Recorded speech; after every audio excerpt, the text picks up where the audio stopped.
My name is Natalie Morgan. I am 28 years old, and I have just officially received my MBA degree from Stanford, a milestone that cost me years of youth, tears, and sleepless nights to achieve. To celebrate this accomplishment, I organized a formal dinner at an upscale French restaurant in the heart of San Francisco.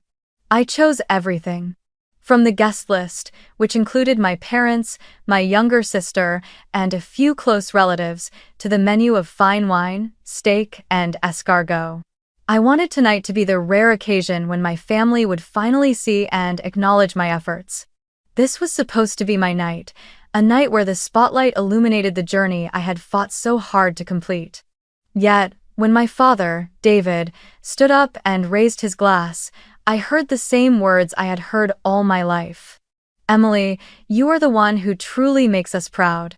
You are responsible, successful, independent, and you don't need anyone." His voice was firm, deliberate, as though the speech had been carefully prepared solely to praise my younger sister. My mother, Linda, immediately joined in, her eyes gleaming as they settled on Emily. "That's right.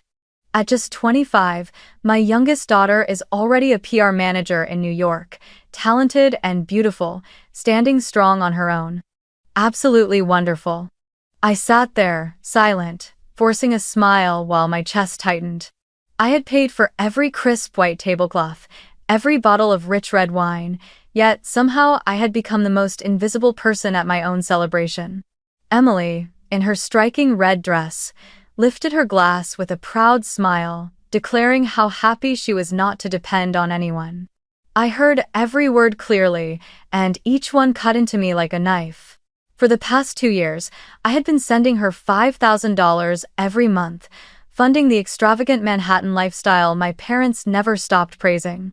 I set my glass down, took a deep breath, and looked straight at my sister.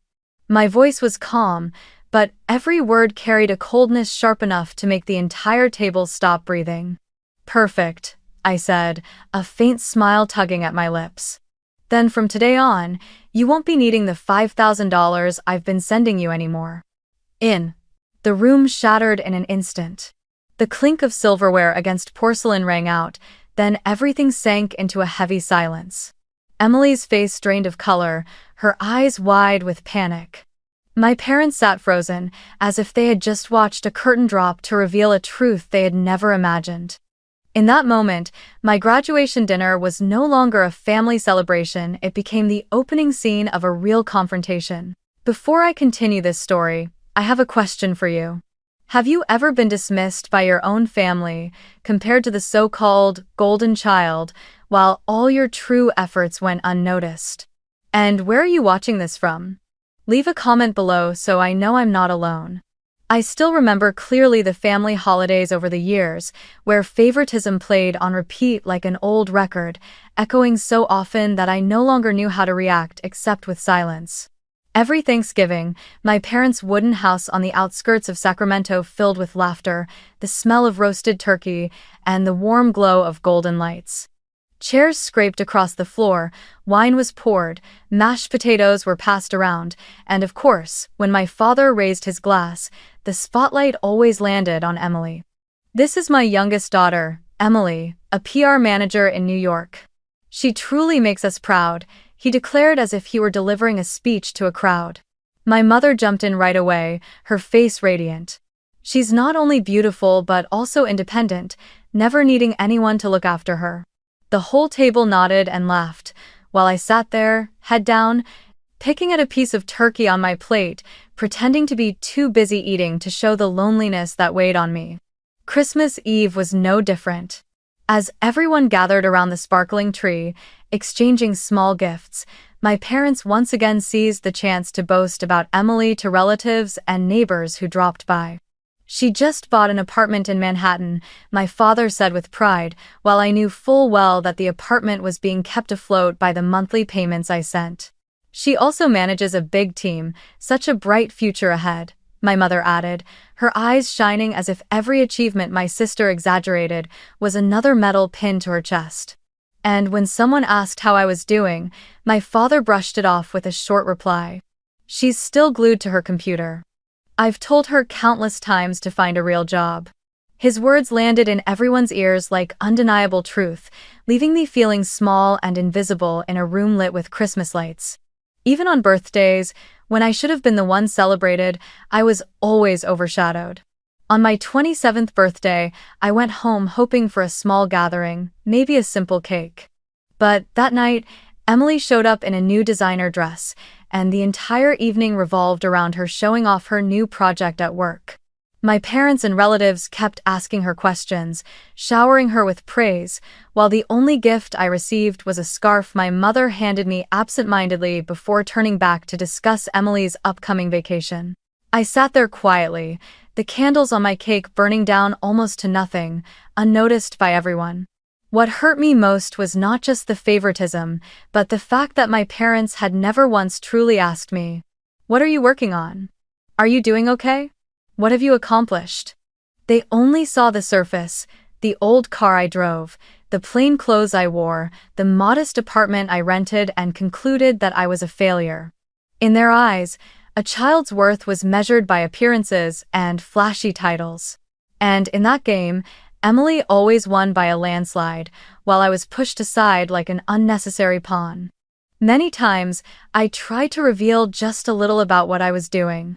I told them I was building an online education platform, that we had just signed a contract with a major university, that student registrations had already passed 10,000. But instead of showing interest, my father waved it off. "You should think about applying to Google or Apple. That's what a real job looks like." My mother, meanwhile, gave me a look tinged with pity. "If you keep doing these little things, when will you ever be stable enough to think about starting a family?" Those words fell heavy, like stones, crushing every spark of effort inside me. I learned to swallow them down, hiding them deep in my chest, a place already crowded with invisible wounds. And so, year after year, from family dinners to holiday gatherings, I lived in Emily's shadow. My sister gradually became the symbol my parents paraded around to brag about, while I became the cautionary tale, the example of a so-called wayward child. The pain didn't come from one single event, but from the accumulation of hundreds of small moments, repeated over and over, pressing down on me like layers of dust settling thick on a bookshelf. To someone who only judged by appearances, I might have seemed like nothing more than an ordinary woman, with nothing remarkable to show. I didn't wear designer dresses, I didn't carry Louis Vuitton or Chanel bags, I didn't drive an expensive sports car. Every morning, I got into my old Honda Civic, driving from my rented two-bedroom apartment in Palo Alto to the small office I had built with 3 co-founders. That apartment was far from luxurious. Faded beige walls, a few plants I tried to care for but always seemed to wither, and a simple desk where I spread out my papers and laptop, working late into the night. If my parents were to step inside, they would shake their heads, taking it as proof of the failure they had always labeled me with. But the truth was something entirely different. 4 years ago, while my classmates rushed to secure positions at major financial firms or prestigious tech companies, I chose a different path. To build something of my own. I saw a gap in online education. Millions of international students wanted access to quality learning materials but were blocked by cost, language, and lack of connection. I founded EduBridge, an edtech platform designed to connect students worldwide with courses from American and European universities. From the start, my family dismissed the idea without hesitation. My father sneered that I was just sitting at a computer, chasing silly dreams, while my mother worried I wouldn't even have enough money to cover basic living expenses. But I clenched my teeth and endured. I believed in my vision, and I was willing to pay the price for it.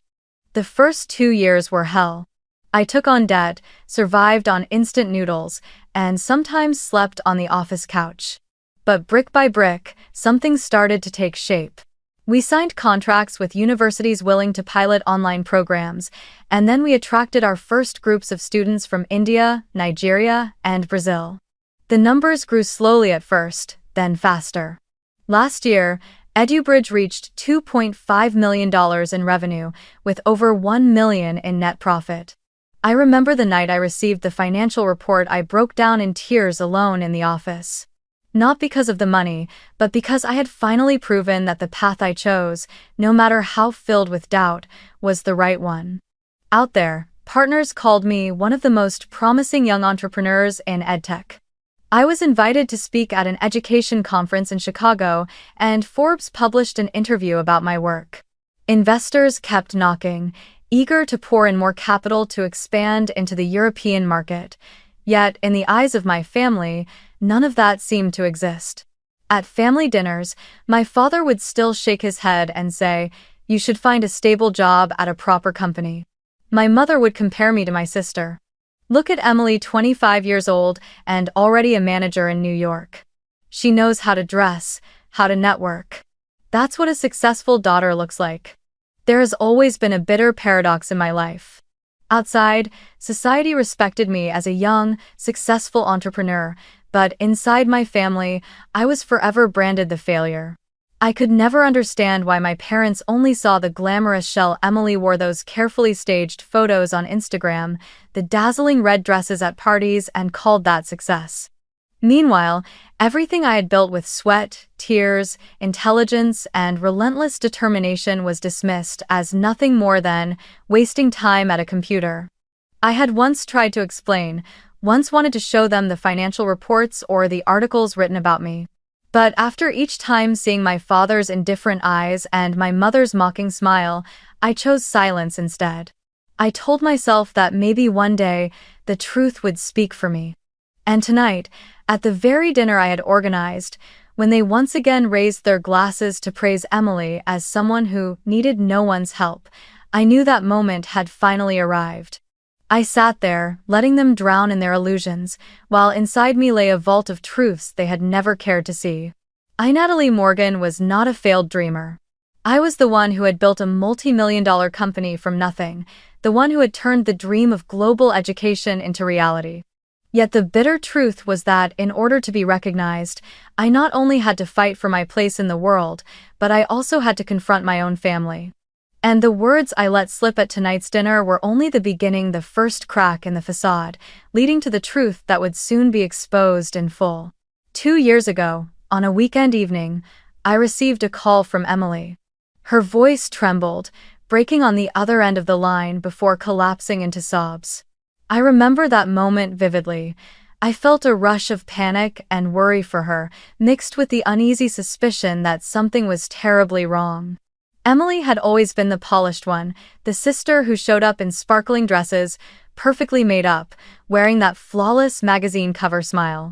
Hearing her crying so uncontrollably left me so unsettled that I jumped up from my chair, pacing around my small Palo Alto apartment as if I were the one in crisis. Between gasps and hiccuped sobs, Emily confessed the secret she had been hiding all along. She was drowning in debt. The luxury Manhattan apartment she rented to fit in with her wealthy friends was costing her nearly $4,000 a month. The expensive car she bought just to post photos online came with a crushing loan and costly maintenance. Her credit cards were maxed out from endless swipes on lavish restaurant meals, designer handbags and stilettos, and weekend getaways meant only to stage a few perfect Instagram shots. She pleaded, "Natalie, I'm about to lose everything.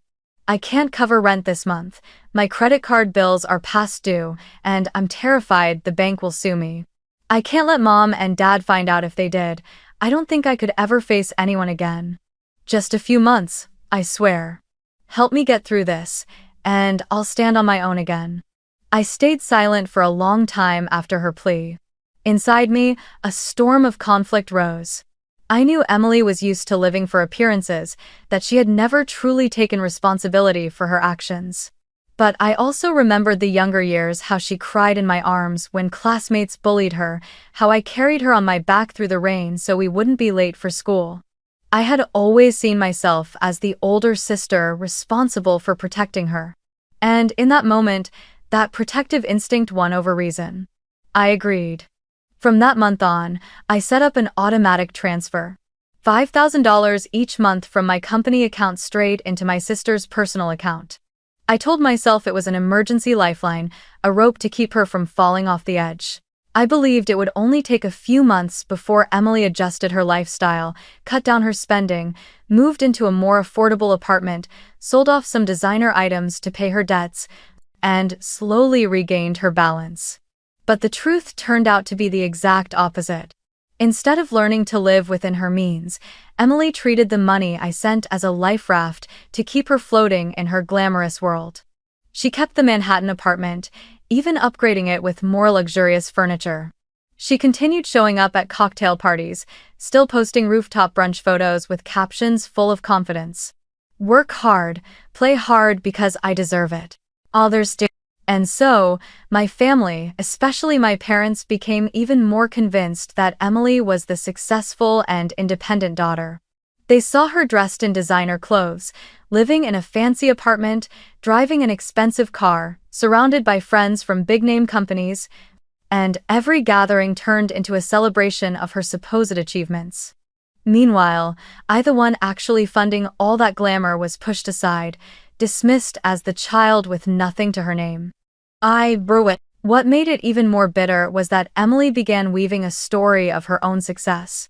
She told our parents she had received a raise, that she had just landed a major project, that her company was considering promoting her to director. My father's eyes lit up as he listened, proudly retelling her words to friends and relatives. He never once questioned it, never once asked what I was doing.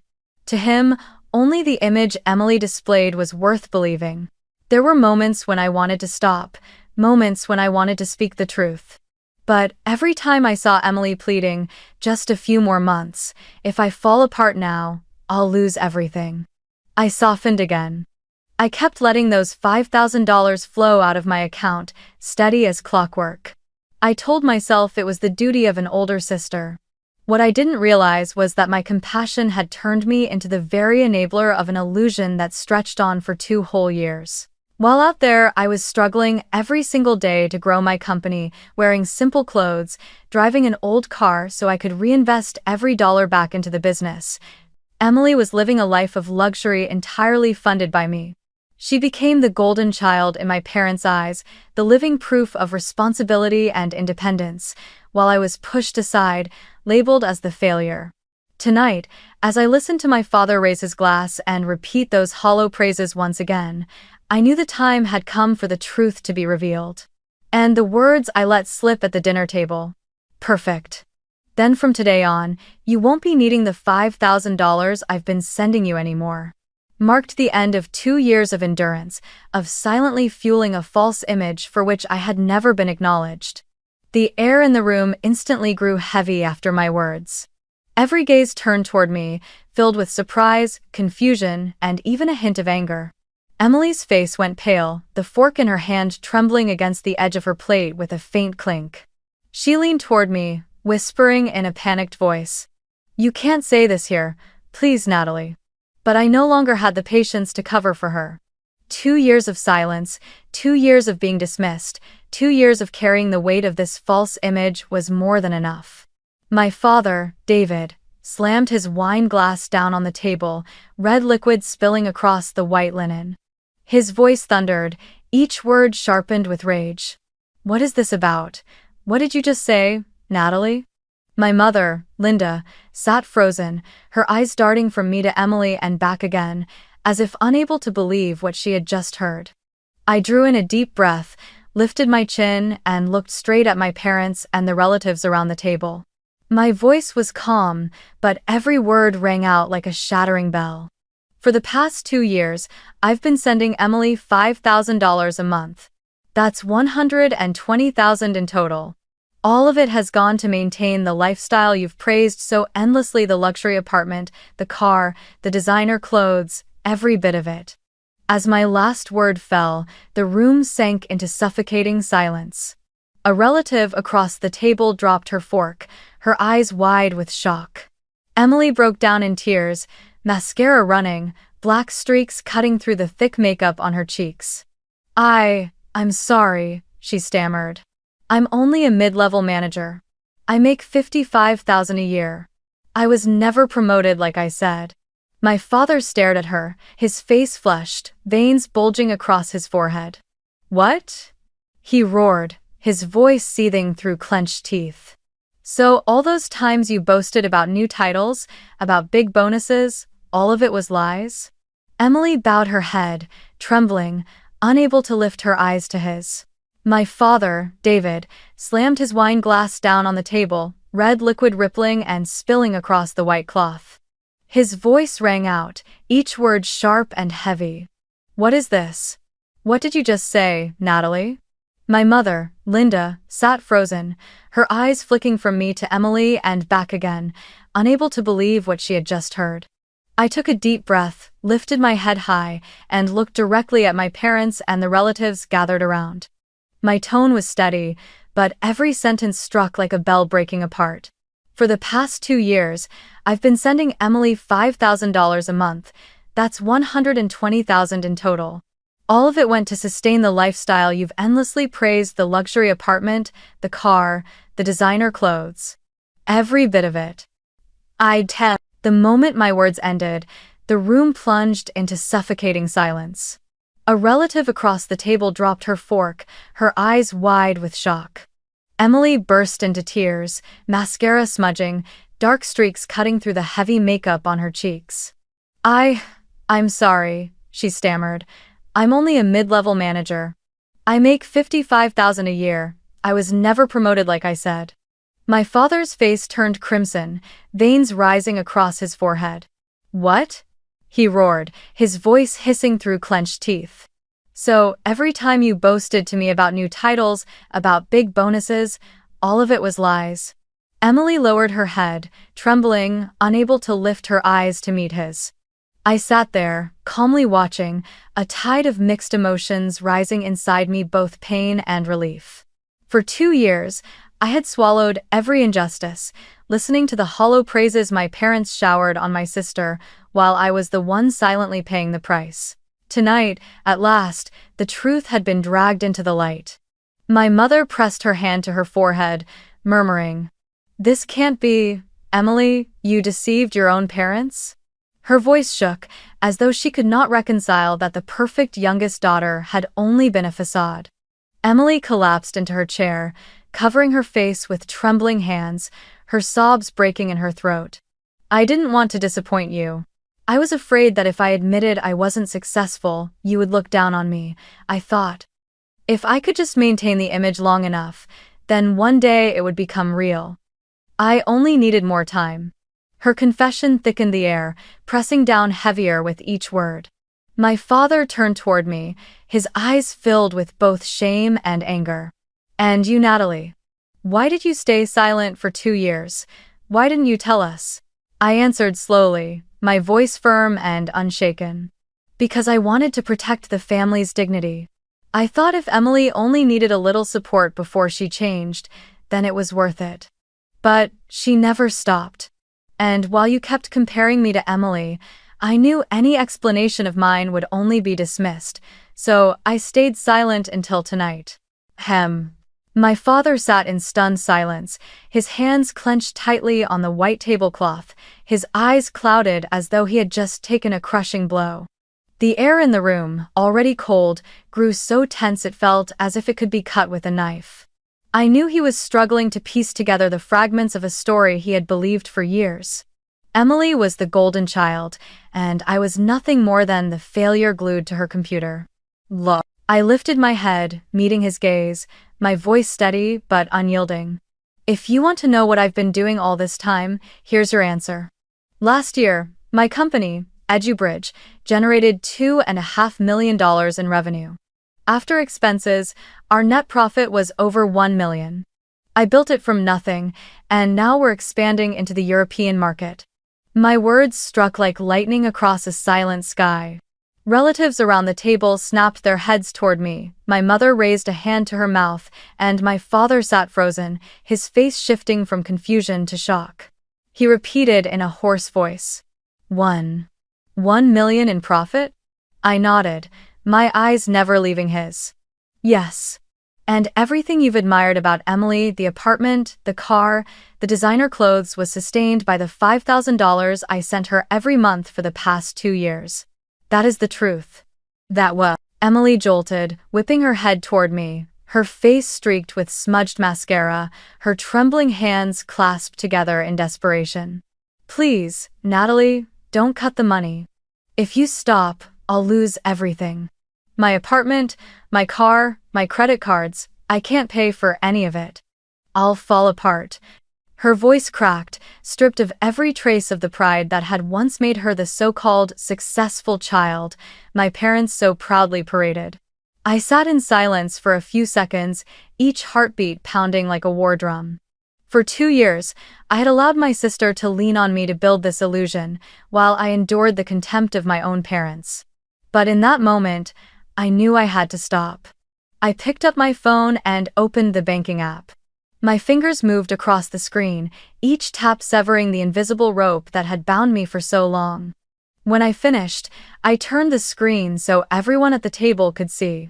"The automatic transfer of $5,000 each month," I said evenly, "is officially canceled from today." I set the phone down on the table, the screen still glowing with the message, "Recurring transfer canceled." In the heavy silence, Emily's sobs tore through the air. She slumped into her chair, trembling hands clutching the napkin, her voice breaking.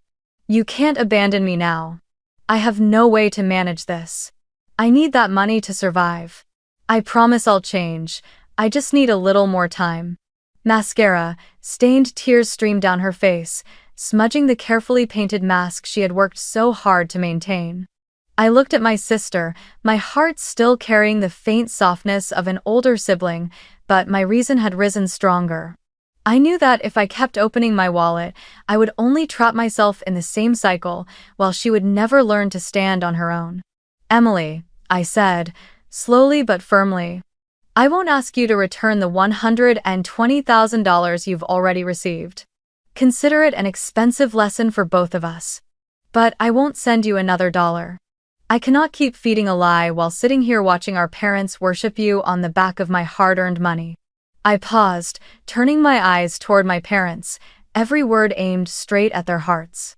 "And you need to hear this clearly. It's time for this family to stop judging by appearances.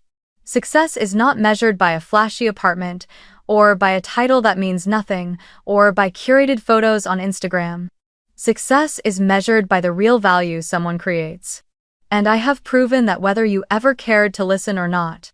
My father lowered his head, his veined hands clasped tightly together, silent as though no words could justify what had been revealed.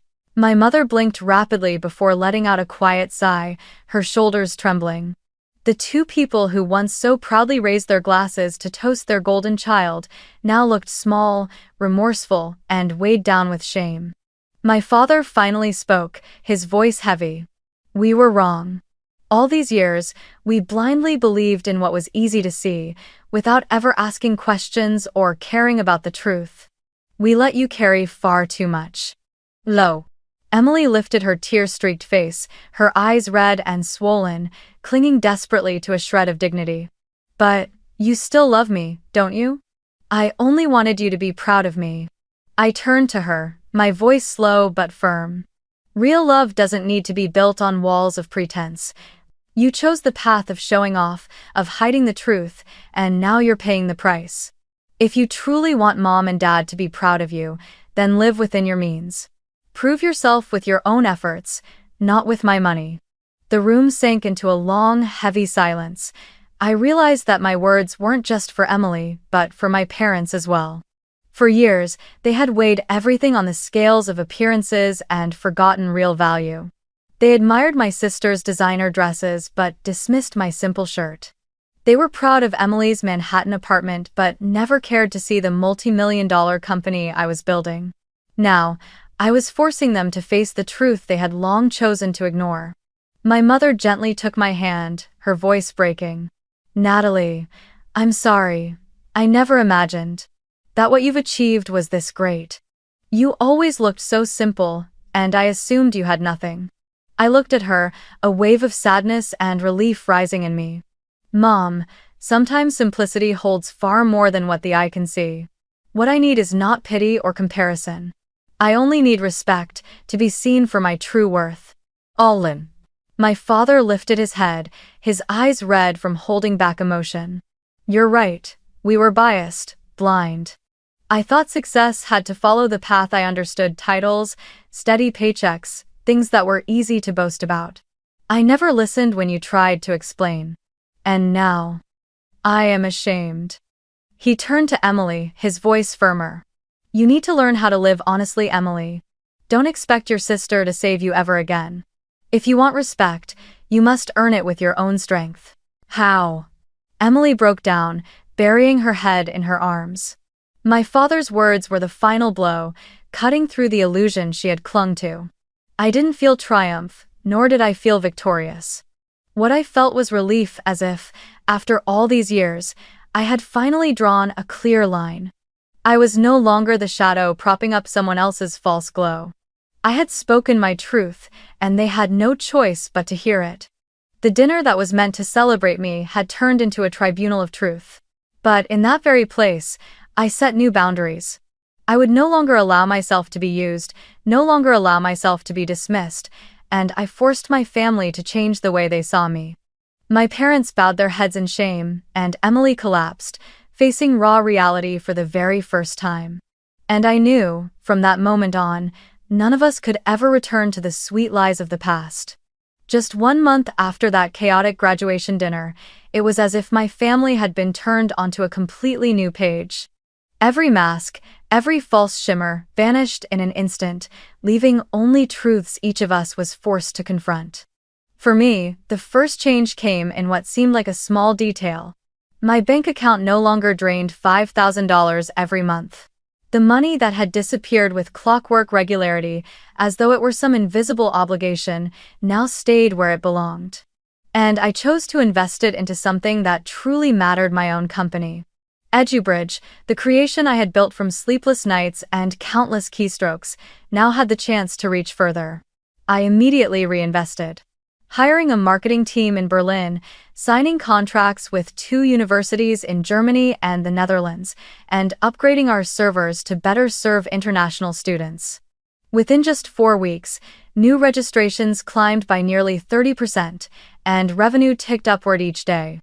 Sitting alone in the office at night, watching the glowing green numbers on the screen, I knew that the money which once vanished into Emily's red dresses and rooftop parties had finally found its rightful place. In stark contrast, Emily began her freefall. The glamorous Manhattan apartment once flaunted on Instagram became an unbearable burden. She was forced to give it up, packing her things in tears, moving into a cramped studio in Brooklyn barely 30 square meters wide. Gone were the cleaning services, gone was the luxurious furniture. For the first time, she had to learn how to do her own laundry, cook simple meals, and compare prices at the supermarket to save every dollar. The wardrobe that once overflowed with designer clothes now stood hollow, as one Gucci bag, one Prada purse after another was sold off cheaply online or pawned away. The change didn't just take place in her new apartment, it unfolded publicly on social media, the very place where Emily had built her golden child image. Her Instagram once had tens of thousands of followers, filled with glamorous snapshots, glittering dresses at rooftop parties, a Chanel bag posed perfectly on a cafe table, the Manhattan skyline glowing through her apartment window. But once the flow of money from me stopped, so did the stream of new photos. Emily began recycling old ones, desperately trying to hide the truth. One day it was a picture at a fancy cafe from a year ago, the next it was the red dress from a long-past party. At first, her followers still liked the posts, but slowly, they began to notice the repetition. Comments started to appear. Emily, why haven't you shared about work lately? What happened to that district manager promotion you said was coming? She tried to maintain the illusion with vague captions, like, learning to enjoy the simple things, but her followers, so used to her extravagant image, weren't easily convinced. Likes dropped, some people unfollowed, and others called her out directly. Are you really a senior manager like you claimed? The pressure grew unbearable. I heard that one night she cried until her eyes were swollen after a former colleague publicly commented, "Our company doesn't even have the position you bragged about." The friends who once crowded around Emily at cocktail parties, eager to be photographed by her side, slowly disappeared. When they realized she could no longer split the bill, the dinner invitations at rooftop restaurants, and the weekend getaways vanished like soap bubbles. The image of a young woman sitting alone in a cramped apartment, staring at a silent phone, stood in stark contrast to the days when her calendar overflowed with events. It must have been a bitter pill to swallow. The breaking point came when Emily shut down her Instagram account altogether. One morning, I tried to visit her profile and found only the words, "This account is private."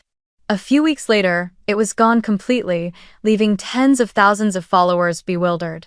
The aura she had carefully built on the back of my money crumbled in just a few short months. Emily was no longer the golden child, but simply a young woman struggling to navigate the modest life she had once looked down on.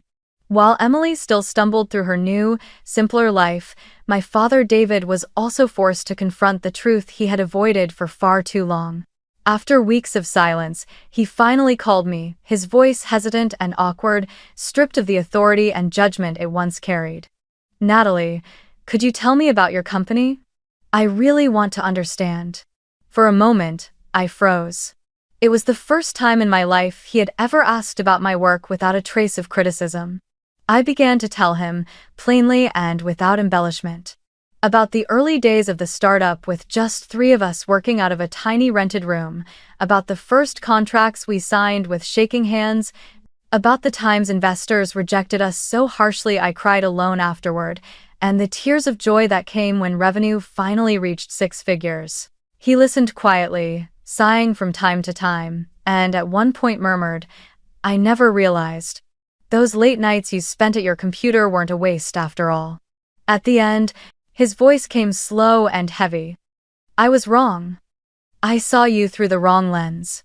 For the first time in years, I heard genuine respect in my father's voice. From then on, his calls were no longer filled with condescending advice, but with earnest questions. "How's your marketing strategy in Europe? Are you having trouble with staffing? Is there anything I can do to help?" I didn't need his help, but the fact that he wanted to listen, that he wanted to understand, was enough to ease something inside me. And then, at a family gathering in Sacramento, he stood up, looked around the room, and spoke clearly. "For years, I was wrong. I blindly praised Emily, while it is Natalie who has truly been successful and responsible." His words swept across the room like an unfamiliar wind. The eyes that once looked at me with pity now shifted to surprise, then curiosity, and finally, respect. I didn't need applause, nor did I crave belated praise. My father's acknowledgement alone was enough to begin healing the wounds I had carried for so long. My mother, Linda, changed as well. She had once been the woman who proudly flaunted Emily's dresses and handbags to the neighbors while dismissing my simple button-down shirts. But one day, she sat beside me, her hand trembling as it held mine, and whispered, "I'm sorry, I was shallow. I never looked at what you truly accomplished, I only cared about appearances. Now I see that you are my greatest pride." I sat in silence, stunned, because I had never imagined hearing those words from her. The years I had endured pushing forward while being dismissed finally reached a just conclusion. Emily's downfall didn't give me satisfaction. I didn't smile as I watched her sell off handbags or work overtime to pay debts. But I knew it was necessary. Only by shedding the facade could Emily learn the lessons of honesty and responsibility. And as for me, I no longer carried the burden of sustaining someone else's illusion. True success, I came to realize, doesn't need to be proven through flashy clothes, glittering titles, or carefully staged photos on social media. Success requires only one thing: time. Sooner or later, the truth will speak for itself, echoing louder than any lie.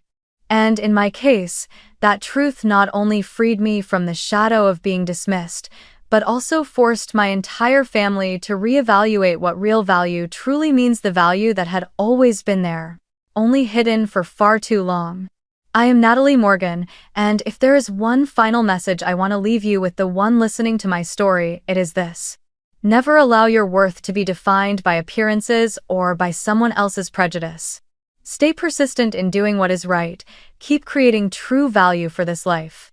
Because sometimes, the sweetest revenge is not in arguing or proving, but in letting the truth rise on its own, louder, stronger, and undeniable. And when that moment comes, you won't need to say another word.